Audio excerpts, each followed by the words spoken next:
traction engine enjoyed living in the vicarage orchard. Edward came to see him every day, but sometimes Trevor didn't have enough work to do. I do like to keep busy all the time, he sighed one day, and I do like company, especially children's company. Cheer up, smiled Edward. Sir Topham Hatt has work for you at his new harbor. I'm to take you to meet Thomas today. Oh, exclaimed Trevor happily. A harbor, the seaside, children, that will be lovely.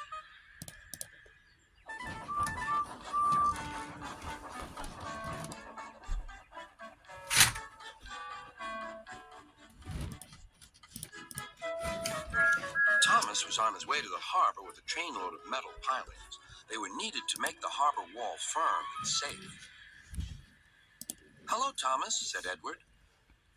This is Trevor, a friend of mine. He's a traction engine. Thomas eyed the newcomer doubtfully. A what engine? A traction engine, explained Trevor. I run on roads instead of rails. Can you take me to the harbor, please? Sir Topham Hatt has a job for me.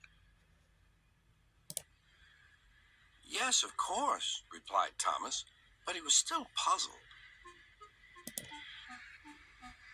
Workmen coupled Trevor's car to Thomas's train, and soon they were ready to start their journey.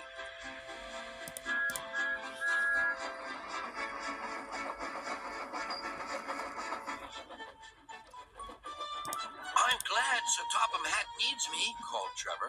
I don't have enough to do sometimes, you know, although I can work anywhere, in orchards, on farms, in scrapyards, even at harbors. But you don't run on rails, puffed Thomas. I'm a traction engine. I don't need rails to be useful, replied Trevor. You wait and see.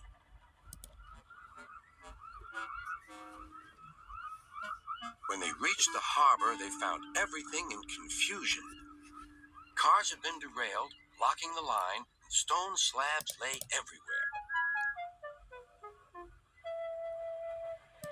We must get these pilings passed, said Thomas's driver. They are essential. Trevor, we need you to drag them round this mess. Just the sort of job I like, replied Trevor. Now you'll see, Thomas. I'll soon show you what traction engines can do. Trevor was as good as his word. He dragged the pilings clear with chains and towed them into position. Who needs rails? He muttered cheerfully to himself.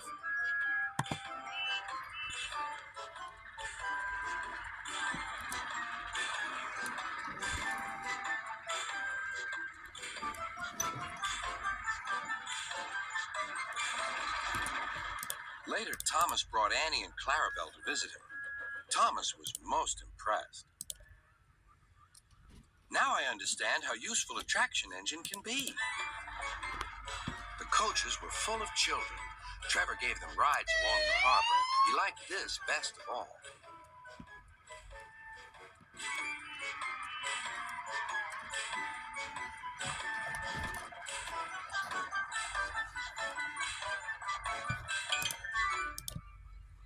He's very kind, said Annie.